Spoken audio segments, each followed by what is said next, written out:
Cowabunga to all of you radical cunts out there. It's me Bart, and I am here to review another flick for my terrible movie series. On this episode, I will be reviewing the 2008 flop The Happening starring Marky Mark himself. So, I had watched the trailer to this years ago and thought this looks really terrible. Then, a few days ago, I was at the Springfield retirement home and saw a copy lying around my grandpa's room. Like the good cunt he is, he allowed me to borrow it. I knew this was great Bart's terrible movies material, so I jumped at the chance to watch it. I had no idea what the plot was beforehand. I knew judging by the trailer there was wind, and Mark Wahlberg and chums were scared of the wind. Like it was some kind of poisonous gas. The film starts when a bunch of construction workers jump off a building, much to the sadness and tears of the foreman. What on earth is going on? Would they rather kill themselves than work for me? He must have thought. Why were these men killing themselves? Well, we find out later. Mark Wahlberg makes his first appearance as a science teacher who is cool with the kids. It reminded me of the time when we had a substitute teacher one time because M's Craveable was too busy crying about being alone or some shit. I ran on a row of tables and unleashed a crisp bump on one of them, hoping to break it like I had just been choke-slammed by The Undertaker onto it. I didn't break it. I just knelt and laughed because he thought I slipped. Anyway, Wahlberg gets excused by the principal, who then brings all the teachers, including the villain from the 1996 remake of Romeo and Juliet, to the hall and tell them terrorists have attacked New York.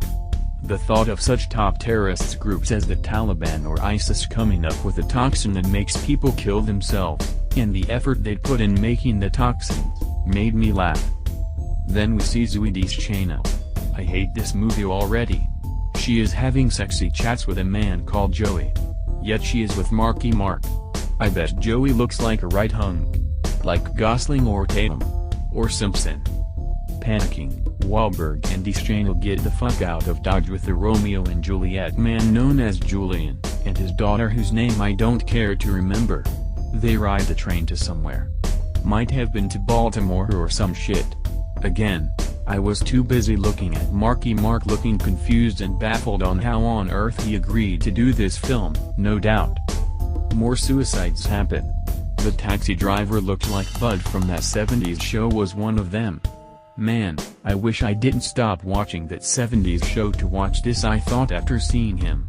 Depressed me to no end. On the train, Joey calls Zooey again. Zooey is all leave me alone. We just had a dinner. That's it. I hate this woman. Mark is on the train talking to some woman on the phone. They attacked Philadelphia, she says. Wahlberg looks more baffled again. Then the train stops in the middle of nowhere. The gang are in a busy cafe. They watch the news. What are these terrorists playing at? Why are they attacking the Northeast? Then the power cuts off. Everybody panics. Two random men tell the huge group what they should do. Not Wahlberg, the lead character and our supposed hero. Weird. Everyone manages to scramble out of there. Nobody wants to give Mark and friends a lift to get the fuck out of there. People are assholes, Deschanel says in such a disappointed manner. You're the asshole, you kooky cunt. Julian manages to bag a ride with some family, and tells Mark and Zooey to look after his daughter as they ride with a couple who own a mustard farm. Julian leaves his beloved daughter behind. Not even a goodbye hug. Wow. Julian is in the car with the family, and spots a hole on the roof of the car, exposing them to the toxins. Julian realizes this, and detracts the teenage girl with maths. What a way to spend your last moments on Earth. Trying to solve a maths equation. Fuck, I can't think of anything more depressing. The car crashes into a tree, and a man goes through the window shield. It reminded me of the time where my fat fuck dad was driving along singing the Flintstones theme, then the stupid fat ass crashed into a tree. I wish I was in that same car than watch this pile of shit. Julian gets out the car, then cuts his life into pieces with a piece of broken glass. Emo. After seeing a bunch of dead bodies on the road, Mark and Zoe's crew stop when they see an army van. They get excited. Then some scrawny soldier comes out and explains that the same thing happened elsewhere. This was when I was begging myself to fall asleep. Eventually, a whole bunch of people join them, as they plan on what on earth they're going to do. They enter a field, where Wahlberg does a science equation. Christ, why doesn't he just fuck science if he loves it so much? He comes up with an idea that everyone should split up and avoid hanging out in big groups after the army soldier blasts a cap into his own head, and others follow suit, because he thought that was what was triggering the toxins. They split up and run away from the wind with vacant stares on their faces. Wahlberg and the funky bunch end up outside a house. Julian's daughter is starving and they want to feed her. A kid who was with them saw somebody walk past. Wahlberg sees them too, and reveals this in a deadpan voice. The man in the house tells them to go away. Then the two kids kick off and start kicking and punching the boarded-up windows. The man inside shoots them both dead. Wahlberg and Zooey cry for 2 seconds, then think fuck it and move on. What is this movie? The three musketeers end up at a crazy old lady's house. The exchange between Wahlberg and the old lady was one of the worst things I have ever seen. I felt my face was more baffled than Mark Wahlberg's was during this. I suppose I have to invite you in for dinner now, she says. Oh god, this movie, man. Mark Wahlberg then talks to a plant. He talked to a fucking plant. This was a man that starred in a film where he had a massive knob. Now he was a man who was having a conversation with a plant. This is one of the most bizarre movies I have ever seen. Huh. You're a plastic plant, he chuckles to himself. No wonder he slagged this film off. Mrs. Jones, the old lady, and the trio are having dinner. Mrs. Jones is grumpy. Mark asks if she has a radio or anything to catch up what is happening with the world. But she doesn't, as she is shut in from the world. She's never experienced the joy of downloading TV shows off the internet. LOL at her. The daughter tries to snatch something off her, but she slaps her wrist. It reminded me of a Shane Douglas promo in ECW about putting your hands on another man's plate, he will chop it off.